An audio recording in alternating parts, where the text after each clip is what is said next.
If it starts, please So, tell me. yes. Well, let's wait for people to get in. Hopefully, they will start to. I didn't see the. Yeah, I can. now the live Yeah. start. I will share the link.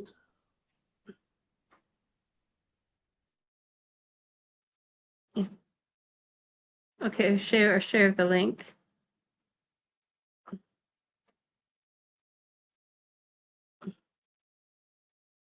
Oh, your mic is off. Your mic is off. Just I'm trying to make copy. I'll share to my page. 1 second. Oh, okay.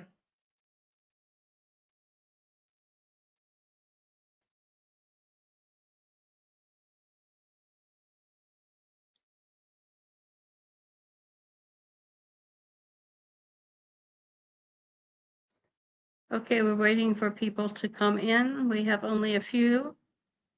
Please say hello or something so we know that you're there. I'm here. Just I'm sharing the link. 1 second. Okay.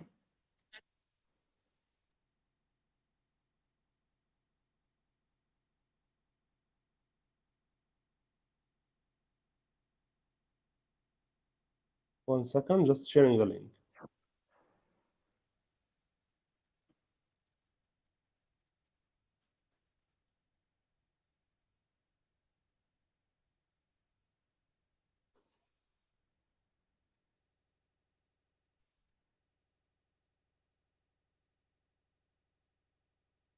I bought it with like also WhatsApp channel. Just 1 second. Okay.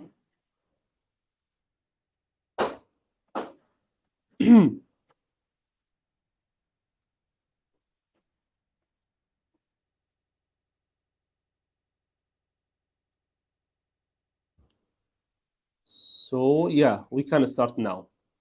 Okay. All right. Okay, today we're going to talk about some of the conditions that you might also see with ADHD. Sometimes the ADHD isn't a standalone diagnosis, but it can coexist with other conditions.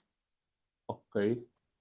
ال Okay. ADHD احيانا بيصنف كاضطراب لوحده وساعات بيجي مصاحب ليه بعض الاضطرابات الاخرى اللي هنوضحها دلوقتي باذن الله. Yes.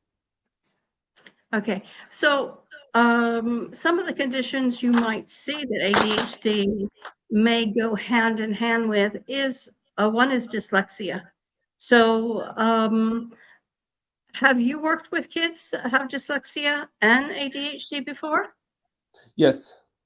بتقول You هل have? انت اشتغلت قبل كده مع اشخاص عندهم ديسلكسيا و ADHD في نفس الوقت؟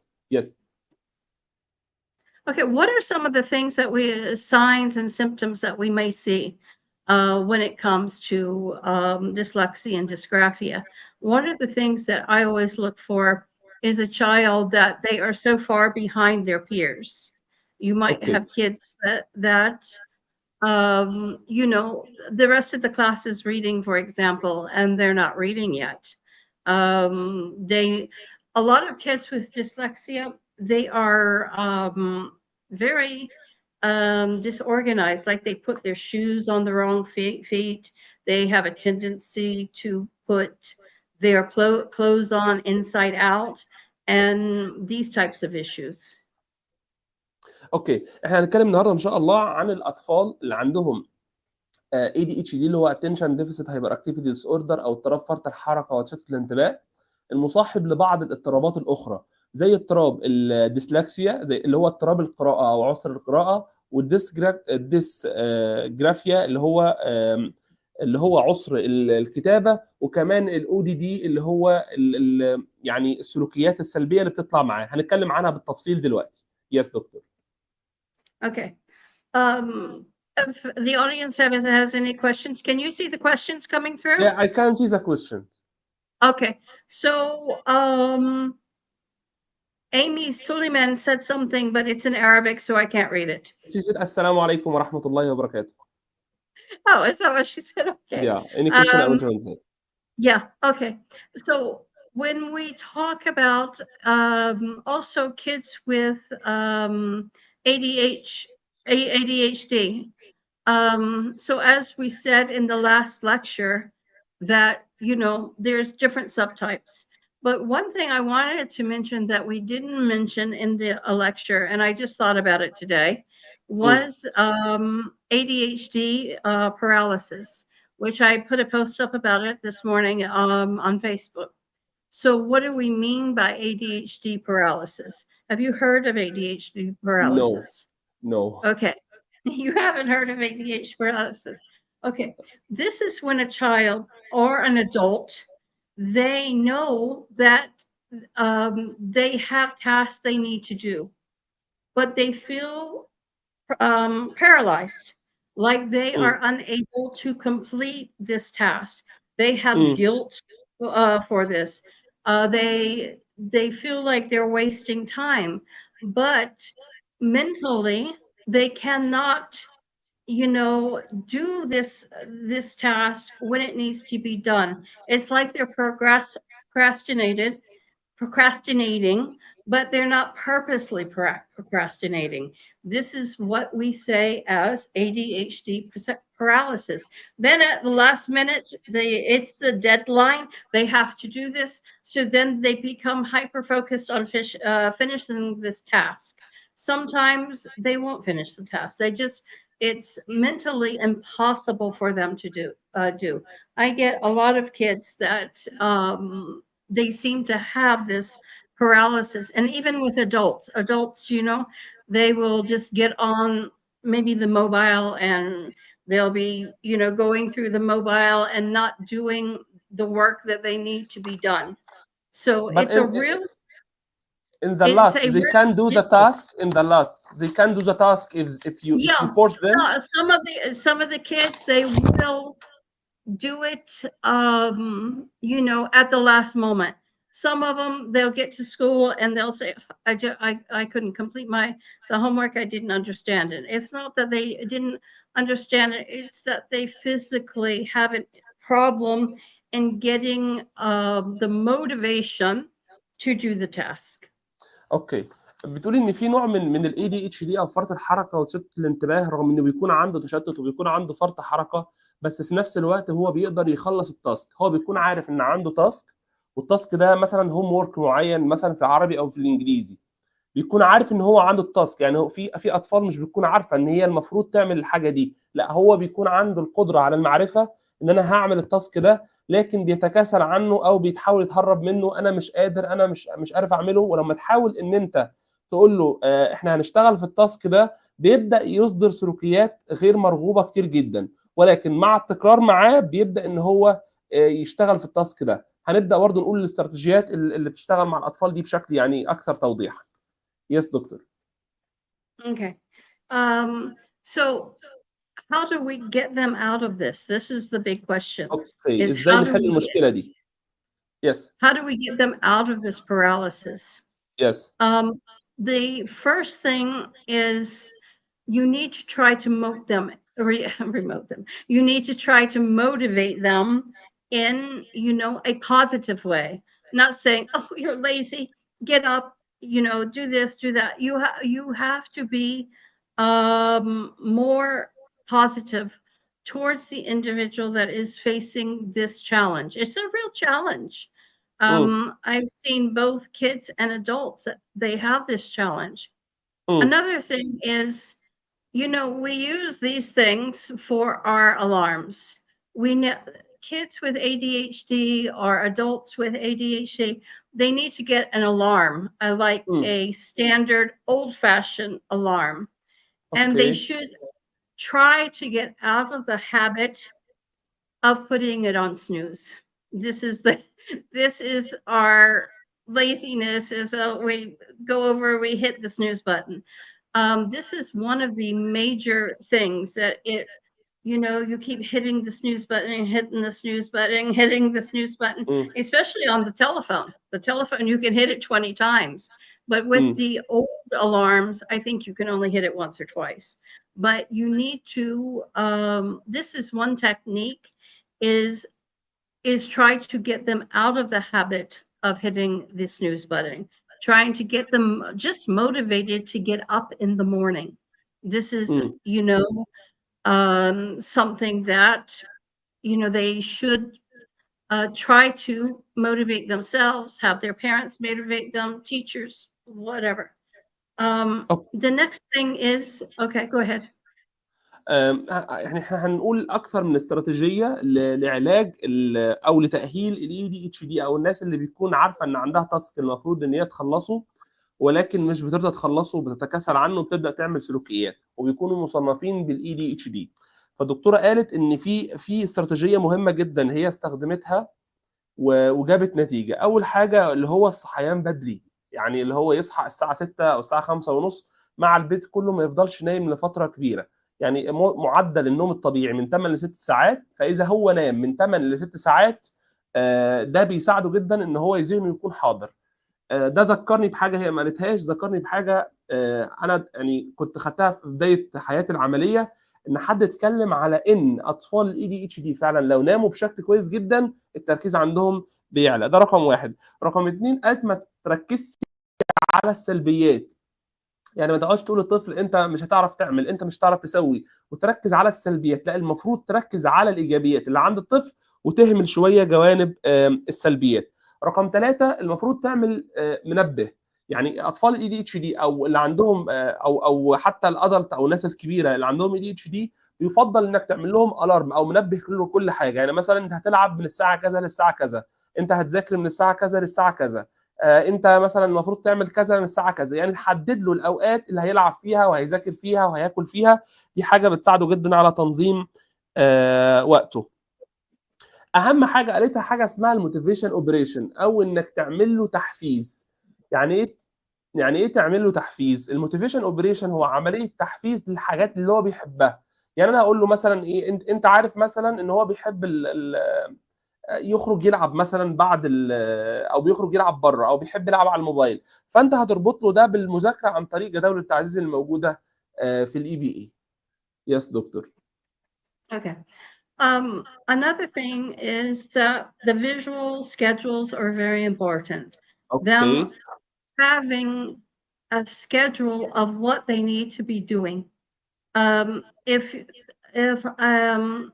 a child or an adult that has ADHD isn't scheduling themselves, or or their parents isn't doing the scheduling for them, it's really overwhelming for the child. If they يس. know they need to do these 5 things, like I told you, we need to break it down, 5 things in the morning, then okay, there's a visual schedule. Okay, I need to get up, I need to take a shower, I need to get dressed, I need to get breakfast, and all of it has a time. It's very organized. Then it's easier for the child not to go into this ADHD paralysis, or an adult for that matter. جود. بتقول ان في برضه استراتيجيه مهمه، انا هلخص الاستراتيجيه دي في الاخر برضه بعد ما نخلصها، هلخصها دلوقتي. قالت ان تاني استراتيجيه مهمه حاجه اسمها فيجوال سكادجول او جدول بصري. يعني مثلا انا هحط له من الساعه 7 للساعه 8 هحط له صوره مثلا حد بيفطر. من الساعه 9 للساعه مثلا 10 انت المفروض بتروح تلعب كوره. من الساعه 10 للساعه 11 المفروض انت بتعمل كذا. فانا بنظم له حياته العمليه في جدول بصري، بحيث ان هو يخلص ده يدخل على اللي بعده، يخلص ده يدخل على اللي بعده. لان بعض اطفال الاي دي اتش او معظمهم مش بيكون قادر ينظم وقته، فبيبقى عنده زي حاجه زي عشوائيه، انا مش عارف ايه الخطوه اللي انا هعملها، فبالتالي يبدا يتحرك ويروح اماكن ثانيه. لكن لما تكون انت قايل له هتعمل ده ثم ده ثم ده ثم ده، بيخلص ويبدا يشتغل معاك في اللي بعده ثم في اللي بعده ثم في اللي بعده. يس دكتور. Okay, so teaching these types of things, it's really important for your child to learn about how to motivate themselves. I mean, we اوكي. as parents or we as educators, we're not the one that can motivate our get the motivation for our child. We have to teach them how to learn how to motivate themselves. You know, this is one very important thing. Yeah, we can get behind them and say, you need to do this, you need to do that. But that is actually what probably demotivates them more than motivates them. So we need to teach them the skills and, you know, these types of things like visual schedules and things like this. Another thing I want to talk about, you know, and I think I touched on it the other day, is the medicating of children with ADHD. A lot of Means parents medicating, means giving medicine. medicine. Abu, Yes. Okay. okay. So a lot of parents are against this, and I'm like the one that's like in between it. So if we have a child that's very aggressive, that has ADHD, and you know he's beating up his sisters, he's trying to hit his mother, he's acting out in class. Okay, what is the option? Yeah, we can do ABA, we can do CBT, but even with these things, we still want the child to have some type of control, right? Yes. So in this case, I would say that a child needs medication. Then you have the other type that is inattentive. So if the child can't focus at all, it's affecting the grades. He's failing everything. He forgets after you tell him to do something, he forgets in 10 seconds. So, do we think that this child might benefit from some kind of medical intervention? Yes, they would benefit, because then they would give them a medication for focus. Now, this isn't a long time medication. This is something that maybe they're going to take for a little while until they regain their focus and understand how to focus. But this will be a benefit for the child. Now, if you have a child that's in between, yeah, they have some focus issues, some concentration issues. They are not aggressive. They pretty much can get what you're telling them to do. I don't think this child should be on medication. And Good. there are some psychiatrists that will give any child that has ADHD medication. I don't think every child with ADHD needs to be on medication, but I do think there are some extreme instances where, yes, the child needs to be on medication, either to help his behavior or to help their focus. So one or the other. So if the child is in between, they don't have bad behavior, their ADHD is not so extreme that they forget everything they do in 10 seconds, then yeah, we can do more type of memory types of games. We can do other things to help their concentration. That's very good. Let me scroll the strategies. I want to like make it again because some of people just join now also. اوكي انا هحاول Okay. اترجم واقول الحاجات اللي هي قالتها. احنا قلنا هنأهل طفل الاي دي اتش غالبا بيؤهل ب7 خطوات. اول خطوه هي ان انا اتدخل بعلم الاي بي اي او الابلايد بيهيفير اناليسيس. ده طبعا عايزه محاضرات كتير جدا جدا فيه. يعني انا بستخدم استراتيجيات الاي بي اي في تأهيل الاي دي اتش دي. ده رقم واحد. رقم اثنين قالت السي بي تي او العلاج المعرفي السلوكي، تدخل الاخصائي النفسي ويشوف ايه الحاجات اللي مضايقه الطفل ونحاول ان احنا نخرجه منها ونخرجه من الاسترس ده. بيساعد كمان في تاهيل يعني فرط الحركه وشتت الانتباه. قالت على الجداول البصريه، ان انا الفيجوال سكادجول، ان انا يكون كل طفل عارف هو بيعمل ايه دلوقتي وهيعمل ايه الخطوه اللي جايه. ده بيسهل عليه. تخيل انا جبتك كده حطيتك في اوضه بيضه في بيضه وقعدتك في الاوضه وقلت لك ارسم لي الرسمه دي. فانت رسمت الرسمه دي في 5 دقائق وانا سبتك ساعه. ايه اللي هيحصل؟ هتلاقي نفسك عمال تروح هنا وتيجي هنا وتروح هنا وتيجي هنا وعمال تتحرك في الاوضه لانك مش عارف ايه الخطوه اللي بعدها. لان انا لو انا جيت قلت لك انت هترسم الرسمه دي بعد 5 دقائق المفروض انت تعمل الواجب ده، بعد 6 دقائق انت هتطلع بريك، بعد 7 دقائق انت هترجع من البريك. يعني بقسم لك وقتك، فانت هتخلص ده هتنتقل على ده، هتخلص ده هتنتقل على ده. لا سيما بقى انك تعمله في جداول بصريه وتقول له ده صوره كوره اهو، يبقى من 5 ل 6 هتلعب كوره، بعدها مثلا من 6 ل 7 المفروض هتذاكر تحط له صوره كتاب، بعدها من 8 ل 9 المفروض هننام فتحط له صوره السرير مثلا.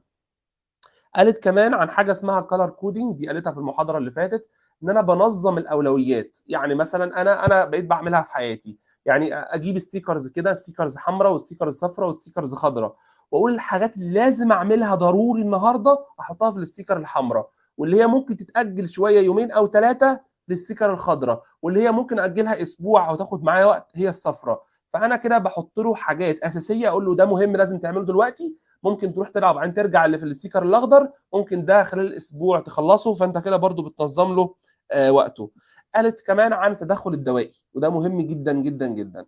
قالت ان بعض الحالات خصوصا اللي هي عندها اجريسيف بيهيفير او بتضرب يعني الاولياء الامور او بتضرب الاخصائيين، لازم الطبيب مش احنا طبعا اللي نوصف لهم تدخل دوائي. ولكن انا بختلف في الجزئيه دي في حاجه معينه، انا افضل التدخل التاهيلي قبل التدخل الدوائي.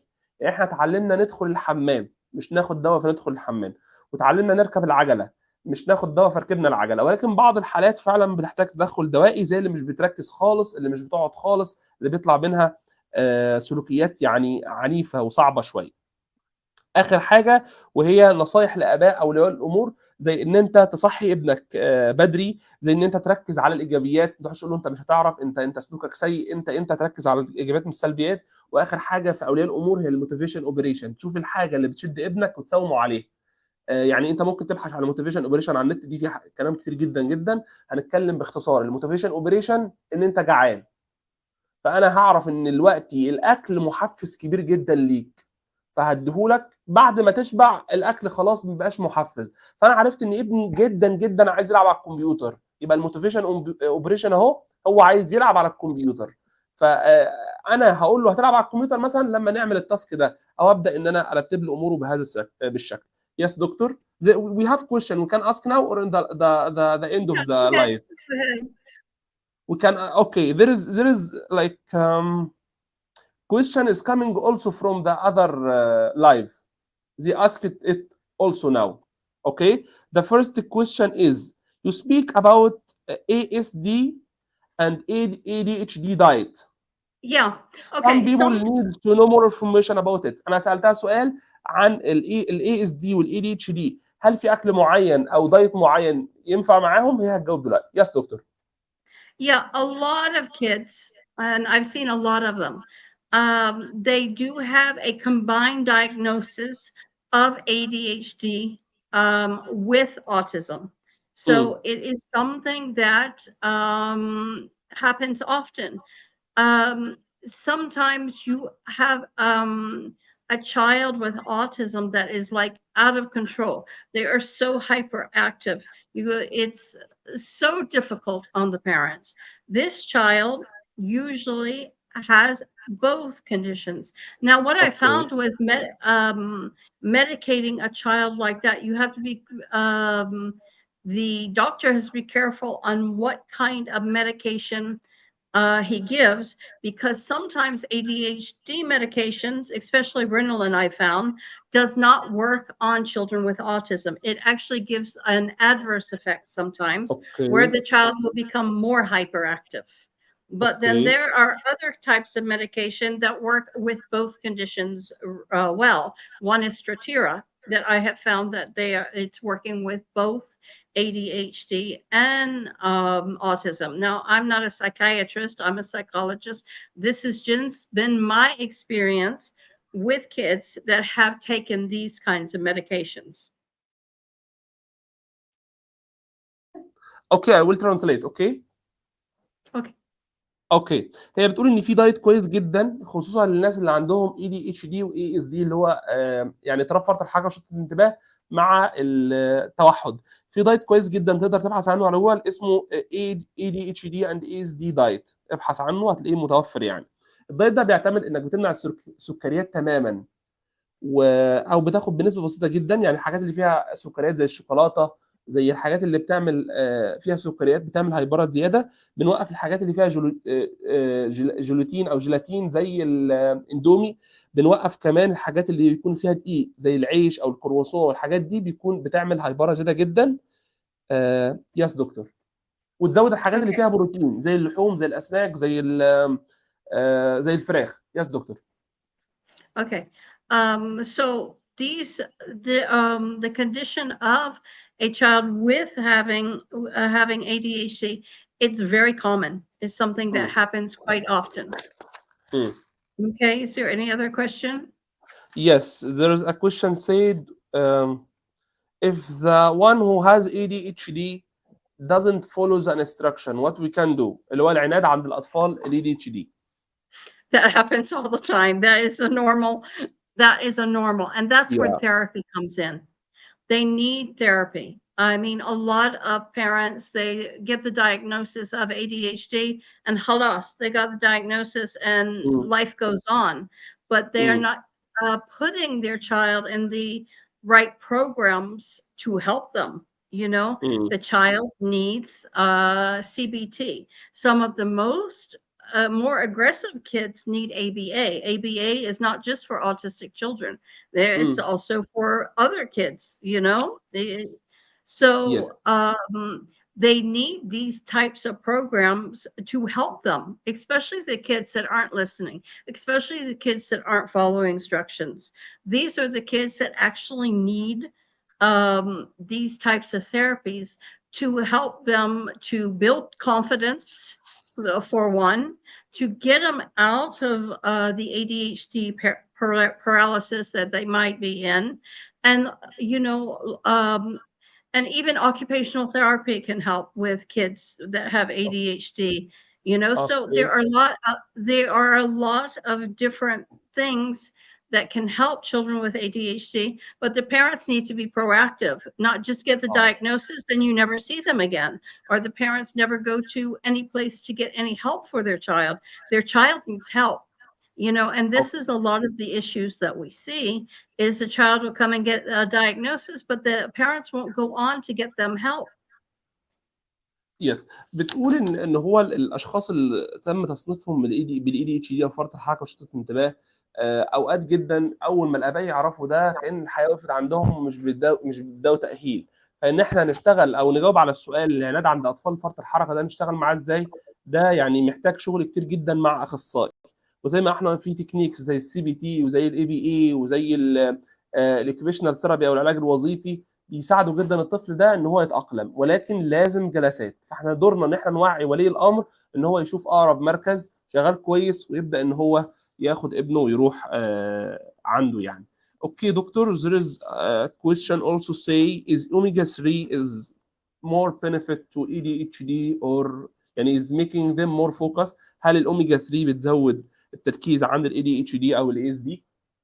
What did they ask? The medication? اوميجا 3. Omega 3. Yeah. Yes. Omega 3, most doctors recommend omega 3. Even those doctors that are doing more of a supplement treatment instead of a drug treatment. So omega 3 helps some kind of brain function. I'm not a medical doctor, but I can tell you that it helps the brain function and it helps with some kind of what do you call it? Concentration and focus. اوكي. بتقول ان الاوميجا 3 في دكاتره جدا جدا بتوصفها، يعني دكاتره كتير بتوصفها، وهي فعلا شافتها في معظم الحالات اللي اتعاملت معاها ان هي عملت فرق كبير جدا، بس الافضل انك ما تاخدهاش من غير الدكاتره. There is a question also is coming from the last live. It's called there is a chair with sit plate.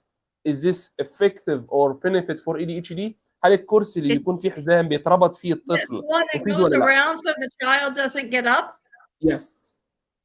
I've seen these chairs.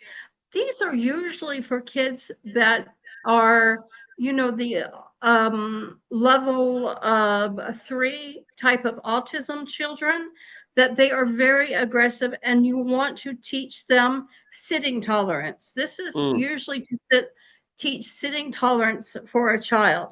For امم us, once the child learns the sitting tolerance, we're not really going to use those chairs anymore because they know how to follow the instruction to sit.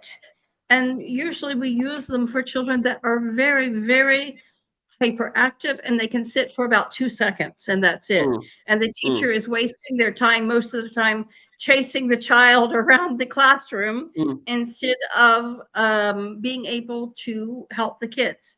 So this, if the child is doesn't have any sitting tolerance, yes, it's beneficial for using to teach sitting tolerance. It's not a long time solution to just lock your child in that chair to keep them from, doing things. This chair اوكي. is specifically for doing activities in and teaching the child sitting tolerance. Once they have learned the sitting tolerance, in my opinion, they shouldn't be using that chair anymore because they already have learned sitting tolerance. They already know how the command of please go sit in your chair. So for me, there is no reason to use this chair other than teaching sitting tolerance. طيب هي بتقول ده بيعتمد اكتر على السيتنج تولرنس اللي هو مده جلوس الطفل. يعني قالت ان هو في بعض الاطفال النادرين جدا اللي هم ما بيقعدوش ولا لحظه ولا يستجيبوا للتعليمات تماما، ممكن نبدا بالتاهيل بالكورس ده، ولكن انا هقول لكم وجهه نظري انا لا ارجحه. يعني الطفل عايز يشتغل وهو واقف اشتغل وهو واقف، عايز يشتغل وهو قاعد اشتغل وهو قاعد. لان انا وهي برضو قالت نفس الحته دي الجزئيه دي بالظبط، ان الاطفال اللي هم ما كانوش محتاجين للكرسي وتم اجبارهم على الجلوس على الكرسي والربط بالحزام بقوا اجريسيف اكتر. لان تخيل انت بتتبع التعليمات في بعض الاحيان، لما اقول لك اقعد بتقعد وتيجي حد يربطك في الكرسي، فبيظهر السلوكيات العنيفه والعدوانيه اكتر عشان يقاوم الضغط اللي عليه. يعني هو ما كانش مربوط ولا حاجه فكان بيقاوم، ما بالك هو بقى يعني مربوط حاليا فبيقاوم مقاومتين، مقاومه الكرسي وكمان مقاومه المقاومه اللي هو كان عايز يقاومها. فالافضل انك تشتغل معاه من مش بالكرسي ده خالص، ده في وجهه نظري تشتغل معاه بالطريقه اللي هو في البدايه، الطريقه يعني على الوضعيه اللي هو عايزها، عايز هو واقف عايز هو قاعد، تشتغل بنفس الاسلوب. Yes doctor there is other question اللي هو بتاعت هل ده اسلوب حياه ولا لا؟ هل ده اسلوب حياه لفرط الحركه والشتم الانتباه ولا لا؟ There is a question I said didn't understand that at all. yeah I will translate to you. As you said doctor before, you diagnosed it before by ADHD. So is this instruction is style life or we can make it like for specific time it's done, like for diet it will be the whole life, style life, and this instruction or strategies to implement with ADHD it will be the style life. Well, what you find is when you go backwards and you start eating, actually, rice is part of the ADHD diet, just to Mm. tell everybody. Basmati rice. I'm not sure about that big fat Egyptian Yeah, rice. okay, it's here also Yeah, basmati. but Yes. the basmati rice is allowed in the ADHD diet. What is not allowed is like bread and gluten, flour, and things like this.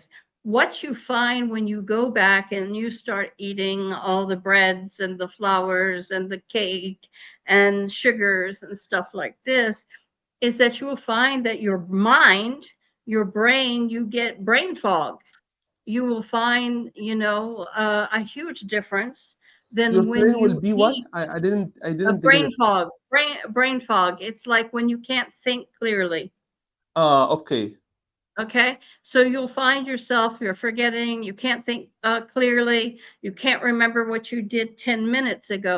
So it Mm. is a benefit to you to stay on a more healthy diet Mm. and try to stay away from the foods that you're not supposed to eat as having ADHD or having autism. Because it really makes a difference. It really makes a difference. You'll see a huge difference only in your mind, what you can remember. So, so for me, I feel that it's a big benefit. Mm. Yeah, you can go and have an ice cream every now and then. Oh, yeah, you can go and have a piece of cake every now and then. But we're talking about like a day to day thing. Most Arabs, they eat 50 pounds of bread a day. Okay. I have واو Arab واو children. So they eat a lot of bread, واو. and bread is one of the main factors, bread and sugar. Sugar is almost like you can say a drug. It is Oh. so unhealthy, and there has been a lot of scientific studies that show that sugar is it's almost like it's very addicting. It's very addicting. It causes a lot of brain fog. It also causes a lot of health issues within the body. Mm. So, you should investigate about sugar. Sugar is a very almost dangerous type of substance that we put in our body every day. And what it does to our body is, it spoils it. It causes a lot of diseases. امم طيب هي بتقول، او انا هبدا باخر حاجه هي قالت ان السكر ده زي المخدرات بالظبط، يعني بيعمل تاثير في جسمك زي تاثير المخدرات، حتى لما تيجي تبطله بتحس بصداع ودوخه كانك بتبطل مخدرات بالظبط. هو تاثيره سيء جدا جدا على الجسم، وانا قرات حتى على العاديين تاثيره غير عادي، يعني على الاشخاص الطبيعيين يعني. قالت كمان ان العيش اللي بيبقى مصنوع من الدقيق، او المكرونه او مثلا الاندومي، الحاجات المصنوعه من الدقيق بتاثر بشكل كبير جدا على الانتباه وعلى التركيز وعلى الذاكره. فبالتالي يعني هو اسلوب حياه الاي دي اتش دي ان هو بيمشي على النظام ده. المفروض الشخص العادي كمان يقلل منها او ياكلها بكميات قليله يعني. فقلت لك اذا كنت ماشي على النظام ده الاي دي اتش دي وفجاه وقفت ورجعت للنظام القديم اللي هو ياكل عيش وياكل سكر وياكل حاجات، دي بيكون ليها تاثير سلبي جدا على الذاكره وعلى الادراك وعلى الانتباه. فيفضل ان هي تكون اسلوب حياه او لايف ستايل. على فكره حتى في الطبيعيين قال لك ان المفروض الدايت يكون اسلوب حياه للكل يعني.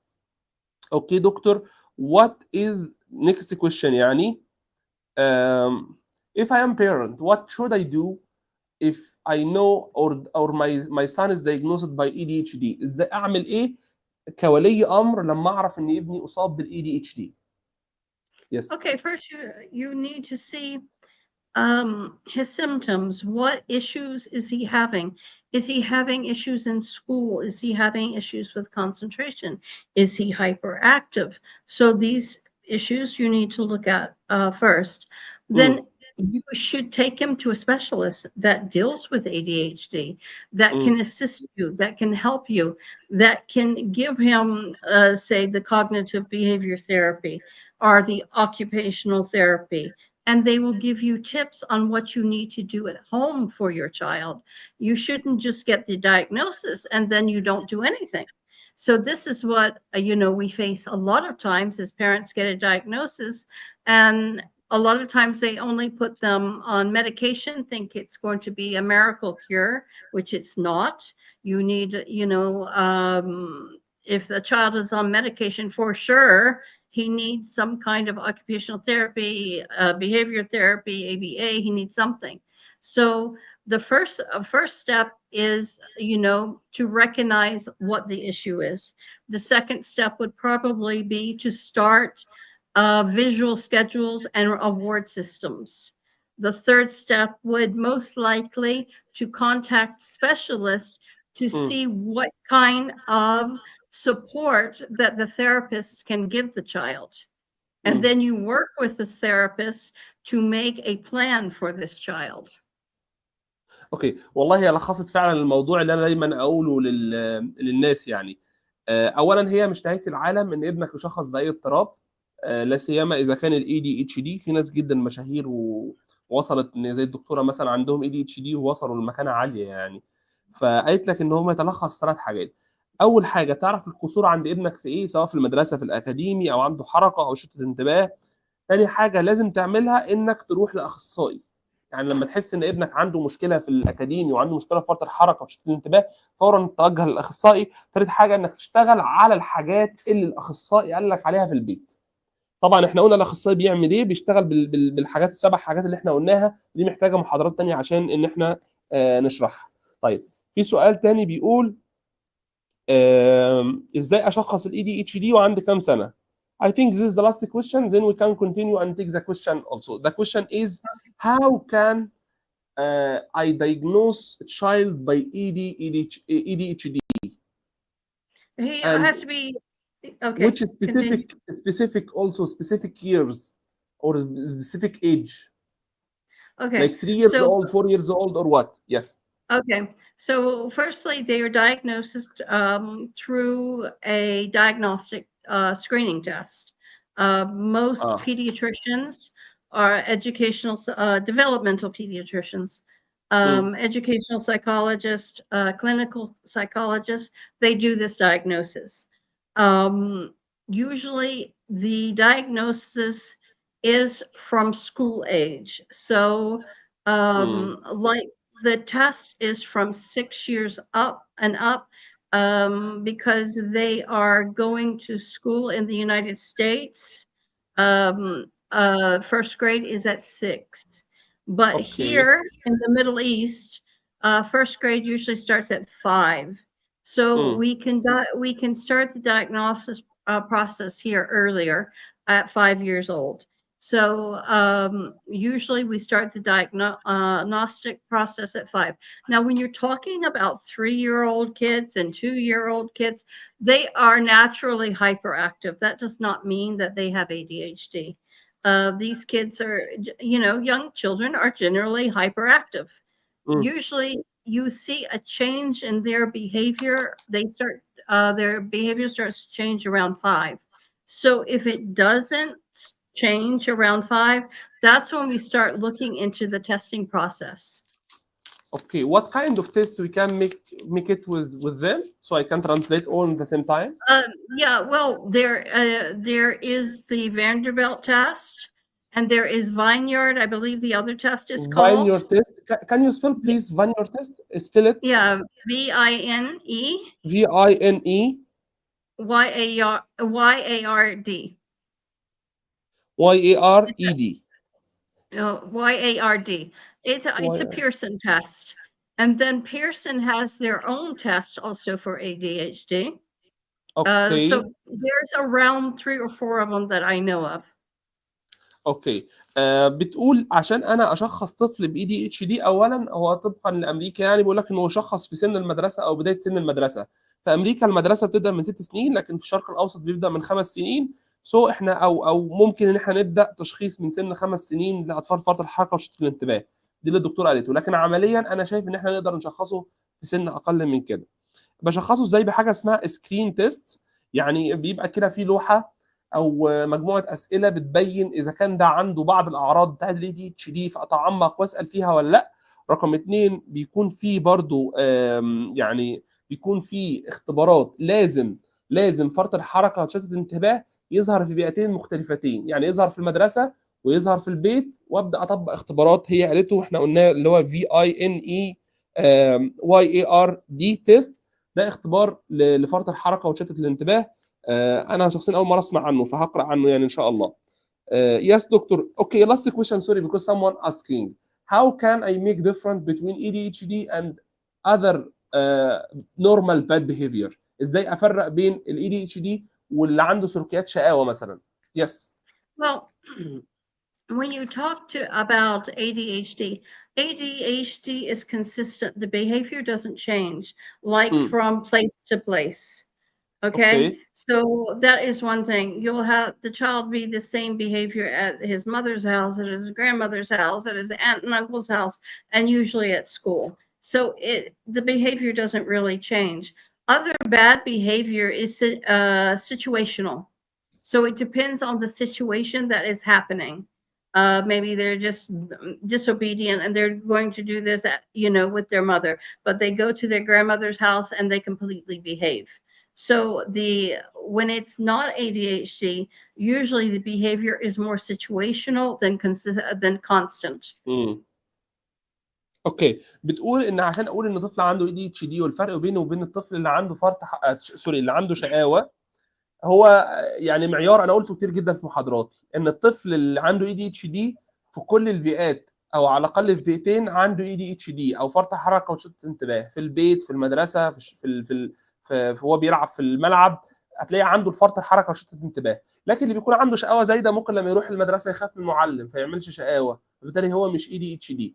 كمان هي ضافت موقف، قالت ان الاي دي اتش دي لازم افرق او لازم احاول احسب هل الطفل ده بيعمل الشقاوه دي لموقف معين بينه وبين والدته فبيعند معاها، ولا هو مع كل الناس بنفس الستايل وفي المدرسه. يبقى المعيار عندك ان هو فرط الحركه وشتت الانتباه يحصل في اكثر من بيئه. Yes, doctor, we can continue the live.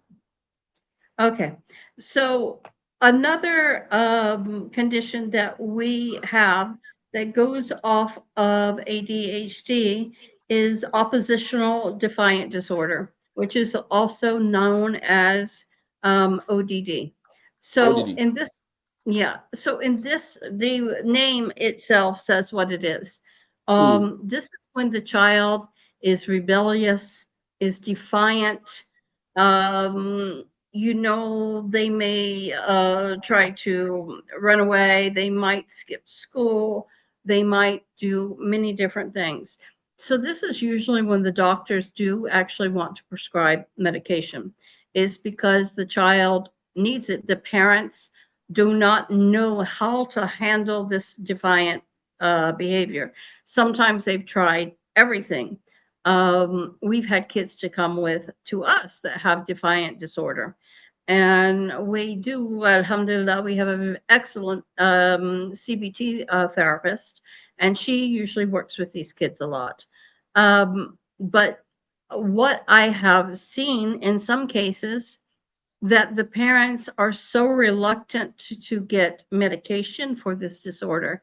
And when they're so reluctant and they don't listen to our advice about, you need to get the medication for this disorder so that we can help your child more with the therapy, you know, a lot of times it's not helping. It's not helping because the parents are so reluctant. This is a disorder that medication is really necessary, you know, straightforward. There's really no way around it. Sometimes I tell the parents, okay, if you're this reluctant, what we'll do is we will do therapy for 1 month. We will see if there's any improvement. If there isn't any improvement, I want you to go to this doctor with the diagnosis so that they can prescribe for you. And a lot of times they won't. And we really can't help a child with this disorder because it tends to get violent. The child tends to be violent. They are, you know, doing all kinds of things. They're defiant. They're defiant. That's exactly what the disorder says. So it is important that with this disorder, that the child does get medicated, and that the parents continue with therapy, because then we can help more. Once the child has been, has been put on something that will help this part of the ADHD diagnosis, we're able to help a lot more through therapies. So we can say rehabilitation with medication. Yeah, this has to be, what we would say medication therapy, I think they call it in English. Yeah, I will translate. I will scroll also about dysgraphia and dyslexia because some of them is some we of can go on to that. Yeah, we can go on to that next. اوكي. هي بتتكلم عن ان في اضطرابات بتكون غالبا مصاحبه للاي دي اتش دي او فرط الحركه وشتت الانتباه، زي الاو دي دي اللي هو يعني باختصار كده بالعربي اللي هو اضطراب العدوانيه او العصبيه، دايما بيكون عنيد، دايما بيكون عصبي، دايما بيكون عنده اعتراض على كل شيء.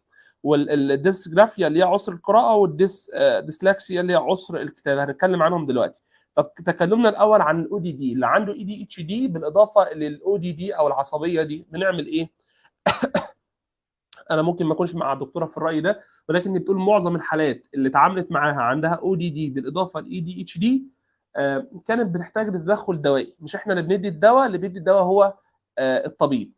ليس معنى ان انا معاها في الراي ده ان هو تدخل دوائي مش صح، لا، انا برضو انا مع ان في بعض الحالات لازم يكون في تدخل دوائي ليها، ولازم ولي الامر يكون موافق على ده، لان في بعض الاولياء الامور تقول لك لا انا مش عايزه ابني ياخد دواء، مش عايز ابني ياخد دواء. ده بيضره، لان احيانا الطفل ما بيكونش بيقعد تماما، الطفل ما بيكونش بيسمع الكلام تماما، او الطفل ما بيكونش يعني مش قادر اعمل معاه فوكس في الانتباه خالص لاي شيء. احيانا بيكون محتاج تدخل دوائي، لكن اللي بيوصف التدخل الدوائي هو الطبيب وليس الاخصائي يعني. اعراض الاو دي دي مع الاي دي اتش دي دايما بيكون عنيد، دايما بيكون عصبي، تلاقيه دايما عايز يهرب من المدرسه، دايما بيكون بيجري في كل مكان، مش بيقعد خالص، وهكذا. يس دكتور. Okay, so you want to go on to dyslexia? Dyslexia, yes, first. Yeah. Okay, so we have kids that have both, you know. You can see it that they will have the symptoms of ADHD. Some of the symptoms cross over. For example, inattentiveness. Most kids with ADHD, a lot of them do have inattentiveness. So this actually crosses over. With ADHD, with dyslexia, this is a reading disability. So in English, I'm not sure about Arabic, but in English, we have a lot of different programs that will help them. One of them is the Barton. I think it's called Barton program. And I think there's another one, it's called the Wilson program. So these programs are specifically for ADHD. What Whereas the program? one is Sorry, Barton. doctor. This program for ADHD with dyslexia or No, for no, ADHD? this is specifically for dyslexia. What, This is a what's the reading name of the program. program? Can you spell It's it, called please? One is called Barton, I believe, and the other one is called Wilson. Now, what these two, Wilson, WILSON. WILSON. SOL, yes. And SON. Let me see. I have the SON, programs sorry, here. yes. Wilson. Yeah, let me This just is the check. program, yes? Yeah, let me just check what the name of the programs are. Okay. I have them in my notes. See. I know I wrote them here somewhere. Oh, Yeah. Okay. So we have Orton Gillingham, okay, which is one of the most famous ones. What? I didn't get it, doctor. Can you spell it, please? Yeah, Also? it's got a really weird name. It's called Orton, ORTON. Yes. Dash. Yes. Gillingham. GILLLINN.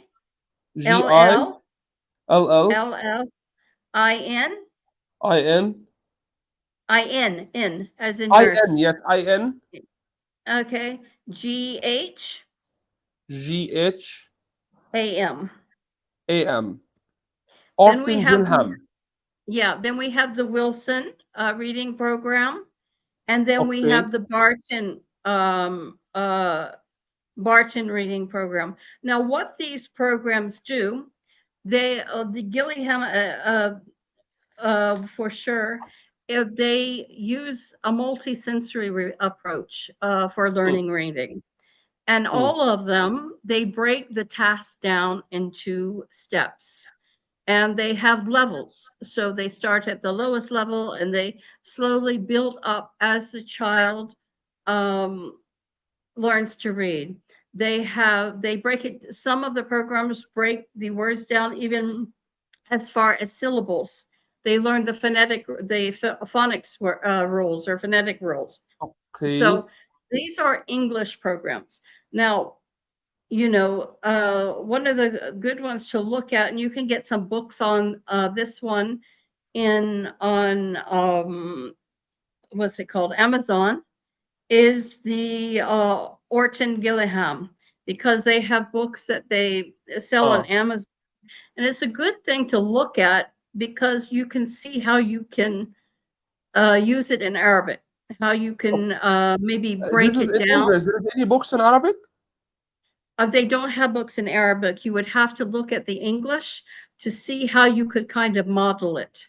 Okay. I have to translate. Yeah. Okay. والله قالت 2 برامج، يعني انا اول مره اسمع عنهم، بس شكلهم كويسين جدا. يعني انا شخصيا هحاول ابحث عنهم. قالت ان صعوبات قالت ان سوري الديسلكسيا ده نوع من انواع صعوبات التعلم او الليرنينج ديسابيليتي.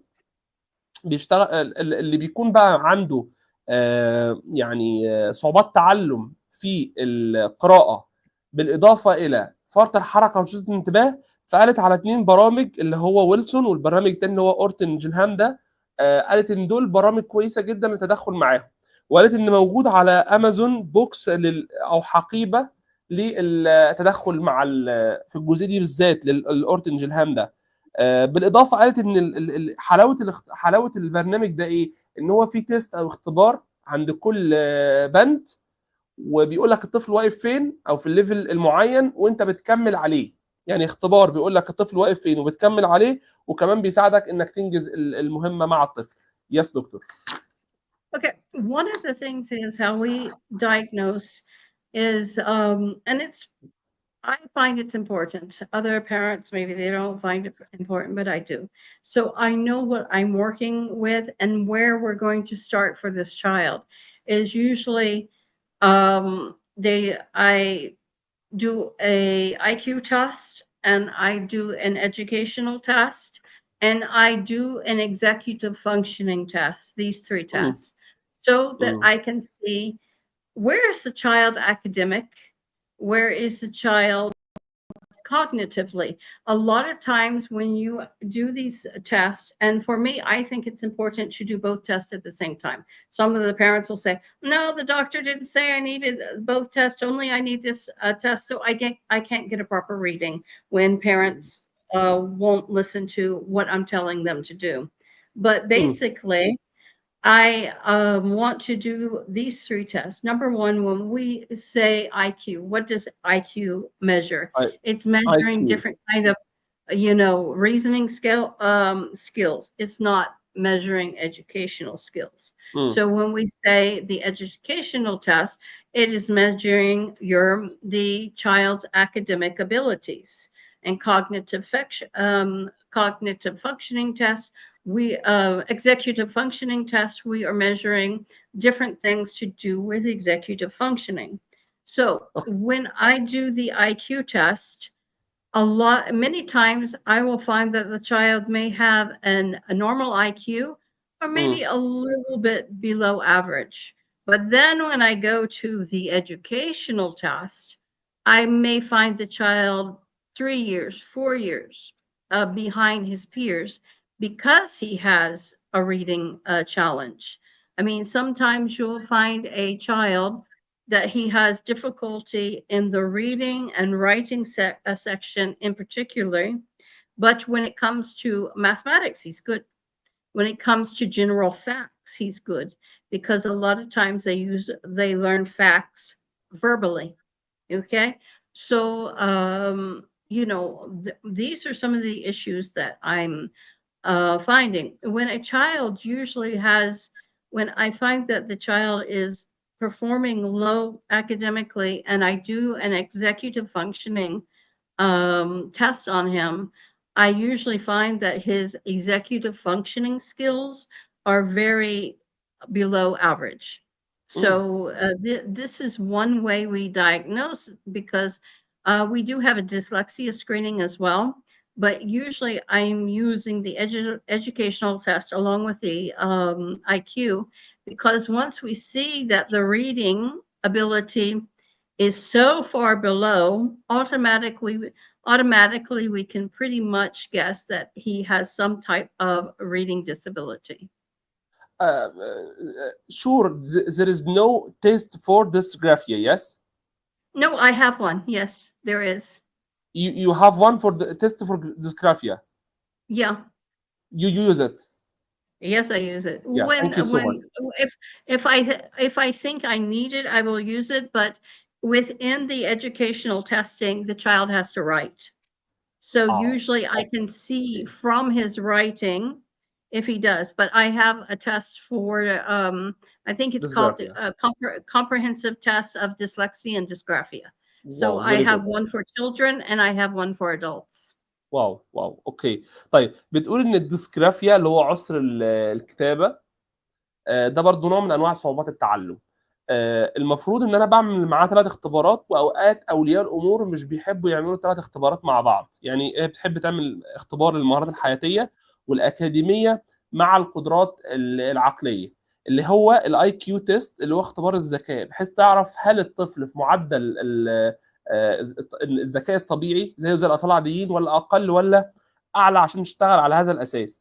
تاني شيء قالت على اختبار اسمه بتقيس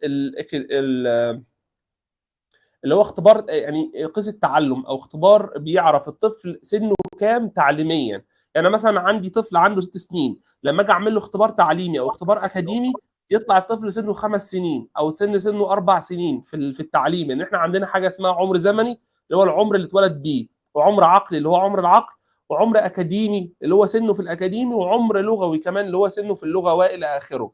فقلت لك ان انا بعمل اختبار الاكاديمي عشان اعرف الطفل ده، انت قلت عمره الزمني 6 سنين، بس ربما يكون عمره الاكاديمي 3 سنين. فانا لما اديله منهج الطالب او الطفل اللي عنده 6 سنين انا كده بظلمه.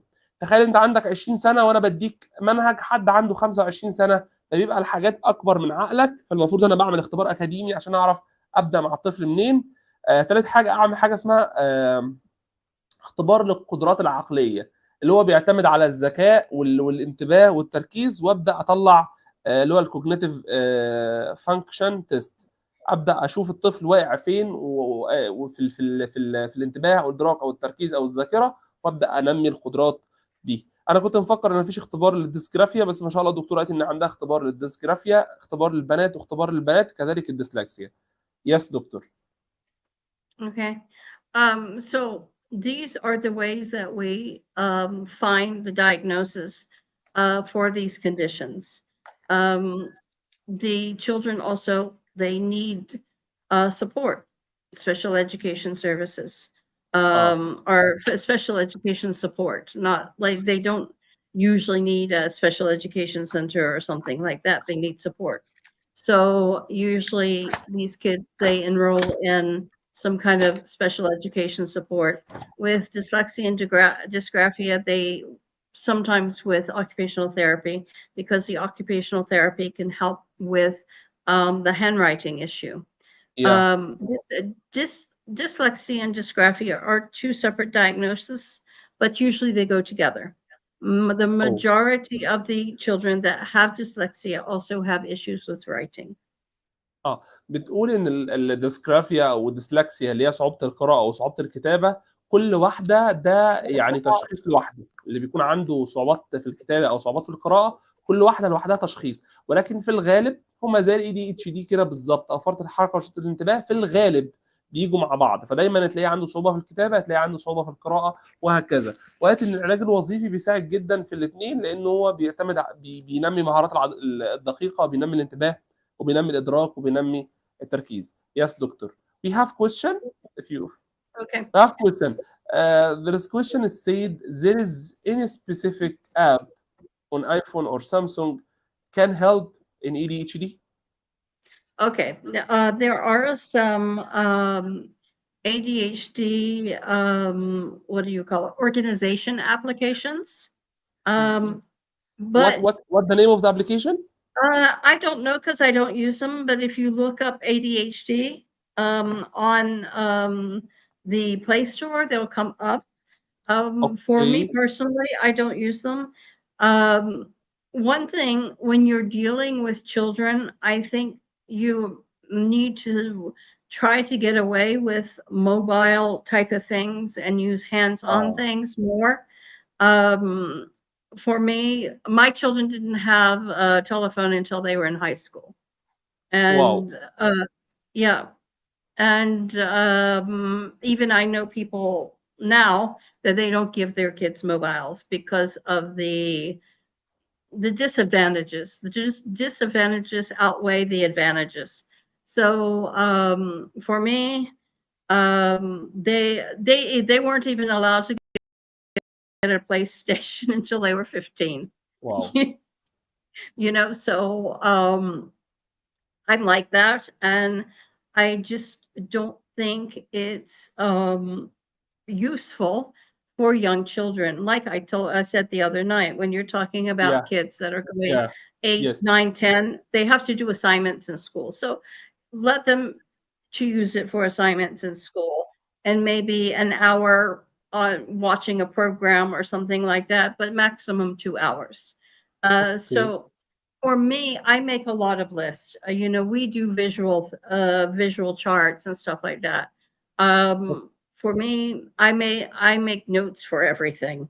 You should see how many notebooks I have that are full of notes. Mm. I make notes for, what I want to accomplish for that day. So this is one of the best ways, I think, is like I said the other night, is for kids.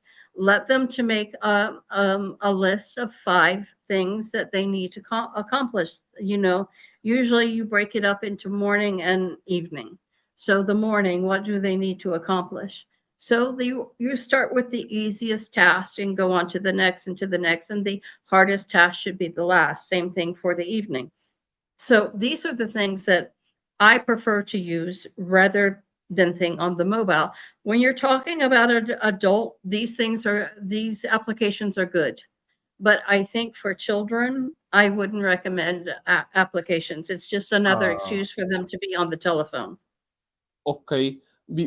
But allow me, before I said you didn't pay any phone for your son till like high school, I need to mention that you have the first center in Oman. يعني you can pay it but you didn't pay it. اوكي. هترجم لكم. يعني انا قبل ما اقول، هي بتقول ان ابنها يعني لا تفضل الابلكيشن خصوصا الاي دي اتش دي عشان هتخلي استخدامه الموبايل يكون اكتر، وان ابنها لحد مرحله الثانوي تقريبا ما جابتلوش موبايل، علما بانها ما شاء الله عليها. يعني دي حتى انا بضيفها اهو، ان عندها اول سنتر للتاهيل في عمان كلها اتفتح عام 2007. ان اول سنتر للتاهيل في عمان كان ولسه موجود لحد الان، اسمه مركز الابتكار، وشرفت ان انا اشتغلت فيه فتره، يعني CCR كرييتيف سنتر اوف ريهابيليتيشن. قالت ان الاطفال لسن 8 سنين 9 سنين 10 سنين دول لازم يعملوا اختبار في المدرسه، او المدرسه بتعمل طبعا ده بره يعني، بتعمل لهم اختبارات على الموبايل او الانترنت، فغصب عننا لازم يمسكوا الموبايل ويعملوا الاختبار ماكسيمم ساعتين، ويكونوا متفرقين. يعني يعمل الاختبار ويقعد ساعه يسمع بروجرام او يسمع حاجه، ماكسيمم في اليوم ساعتين. اقل من 8 سنين لا ترجح له الموبايل تماما. وكنت قرات بحث عن الجزئيه دي، ان هو الموبايل يعني يفضل قبل 8 سنين الطفل ما يستخدموش تماما يعني. ضافت ان في ابلكيشنز كتير ولكن هي لا ترجحها، وانا كذلك لا ارجحها الا الاطفال التوحد اللي هم هيشتغلوا برنامج بيكس، ممكن يستخدموا الابلكيشن اللي انا نزلته على الانترنت. دكتور there's a question it said there is a specific test academic test for ADHD. هل في اختبار اكاديمي محدد للاي دي اتش دي؟ Well, there is not a specific academic test for ADHD. There is a screening test to screen for the symptoms of ADHD. And we usually do an academic test at the same time when they are facing academic challenges. اه اوكي. بتقول ما فيش اختبار محدد اكاديمي اللي عندهم اي دي اتش دي، فبنعمل الاختبار اللي هو العادي وبنوصل لسن الطفل ونشتغل عليه. يس دكتور. Yeah, usually each condition is screened separately. So if you have dyslexia, dyslexia and dysgraphia may be screened together, but usually for intellectual disabilities, they are screened separately. ADHD would be screened separately. Problems in cognitive issues would be screened separately. So usually every condition is screened separately because the criteria is different. بتقول لك ان في حاجات بتيجي لوحدها وفي حاجات بتيجي مجمعه. الحاجات اللي بتيجي غالبا مجمعه زي عسر القراءه او عسر الكتابه غالبا بيجوا في بعض، لكن في اضطرابات تانية بتيجي كل اضطراب لوحده، فبالتالي بتعمل لهم اختبارات محدده يعني. يس دكتور. there is a question also. اضطراب ADHD صعوبات الكتابه المصاحبه للقراءه ممكن تكون في جانب واحد. yes the question is the child who's diagnosed by ADHD it can be had a problem in specific types in mathematics, like he Yeah, they doesn't can. have any problem in mathematics but he has problem in like +5, like 2, 5 plus 2 is equal, he doesn't understand. But if you said him 5 minus 2, he can able to do that. يعني he can This is able to do some kind of specific thing in mathematics and he can't do other thing. now usually with kids that have a mathematical disability, it's called dyscalculia. They usually it's an all around problem. Even with اه children that are having an issue in ADHD with processing, it's that can be with specific things that they're not processing, but usually I find with mathematics that if they're not processing mathematics, they are not processing mathematics, not just a specific skill. So usually that is just they are having issue in that skill. اوكي، انا ما قراتش السؤال للاسف كامل يا شباب، فهي جاوبت اجابه تانية، فانا هقرا السؤال تاني، سوري.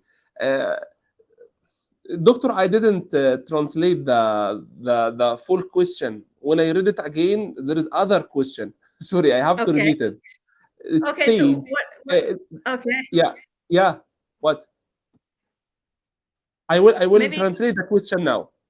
I think you should translate the first part of the question, then we'll go to the second part of the question. ماشي اوكي. بتقول ان بعض الناس بيكون عندهم مشكله مثلا في الجمع، مشكله في الطرح، ده ممكن يكون موجود عادي وبنبدا نتاهل عليه، بس غالبا ده مش بيكون عندهم ADHD يعني. Yes, doctor. The second question is it said is sometime a child or it can be or not. It can be or not. That child had a problem in reading mathematics, but he can read Arabic. It can be learning disability. What And he can read Arabic very well, but he can't read mathematics. Like if you write 5 plus 7, yeah.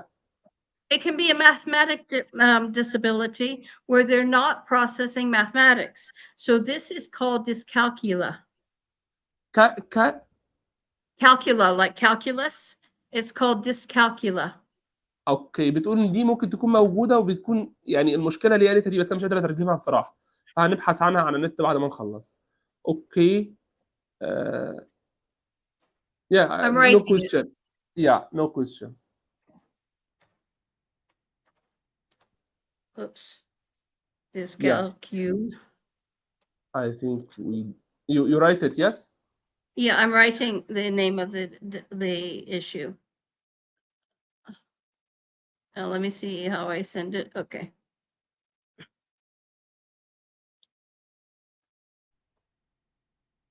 Yeah, you like it. Sorry, you write it. Yes. Okay. Thank you. Yeah. Dyscalculia. Okay. I think there is no question. There's no more questions? No, I think we said around 15 questions. Oh, okay. That's good.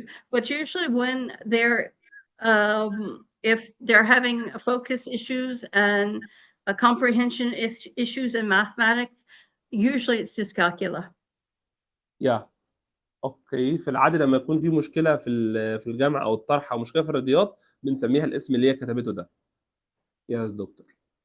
Okay. So are we done? Yeah, or is there any? Okay. So on Tuesday we will meet a man, and he has been living with ADHD and dyslexia since his diagnosis at age 5. ما شاء الله. So he is going to talk about how this has affected his life and how it affected his school and how the teachers what treated is his him. job now? He is a business consultant. ما شاء الله. Business what? Business consultant. He's a coach. اوكي. طيب هو بيقول في محاضره ان شاء الله يوم الخميس، انا هكون مترجم فيها فقط، عن واحد عايش بالADHD وحاليا هو يعني بزنس كوتش، فهنعرف ايه هي الصعوبات اللي واجهها في حياته لحد ما وصل للمرحله ما شاء الله الكويسه دي. Yes, doctor. Okay, that's it. Okay. That's it. Thanks everybody for joining. I hope that you all were able to understand us between our English and Arabic and our translations. Thank you so much. بتشكركم على حضور المحاضرة وبتقول أتمنى إن أنتم تكونوا فهمتوا الترجمة، يعني إن شاء الله تكونوا فهمتوا. خلاص كده، سبحانك اللهم وبحمدك لا إله إلا أنت أستغفرك وأتوب إليك. والسلام عليكم ورحمة الله وبركاته. Yes, doctor. Thank you so much. Okay. Assalamu alaikum.